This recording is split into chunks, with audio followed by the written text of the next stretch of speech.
चंदगड तालुक्यातल्या राजगोळी येथील विवाहितेच्या मृत्यूस कारणीभूत असणाऱ्या गुन्हेगारांना फाशी द्या. सुरुती येथील महिलांचा चंदगड पोलीस ठाण्यावर मोर्चा. कोणत्याही दबावाला बळी न पडता घटनेची चौकशी करण्यात आली मागणी. चंदगड तालुक्यातील राजगोळी बुद्रुक येथील निकिता हनुमंत पाटील या विवाहितेचा हुंड्यासाठी छळ करून तिचा बळी घेतला. तिचे पती, सासू सासरे, नणंद आणि अन्य 1 जण असे 5 जण या मृत्यूस कारणीभूत असून या 5 जणांविरुद्ध चंदगड पोलिसात गुन्हा नोंदवण्यात आलाय.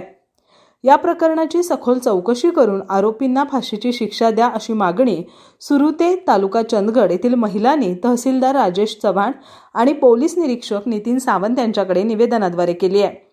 सुरुते या गावाची माहेरवासी नसलेल्या निकिता हिचा विवाह राजगोळी येथील हनुमंत पाटील याच्याशी 4 मे 2023 रोजी झाला होता.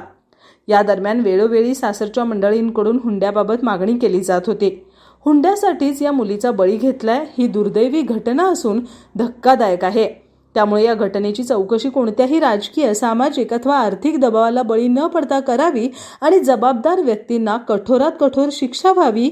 अशा प्रकारच्या संवेदनाहीन घटनांमुळे महिलांमध्ये समाजात असुरक्षिततेची भावना वाढत जाऊ नये, तसंच कायदा आणि सुव्यवस्था बिघडू नये यासाठी या प्रकरणाचा सखोल तपास करावा अशी मागणी या महिला वर्गाने निवेदनातून केली आहे.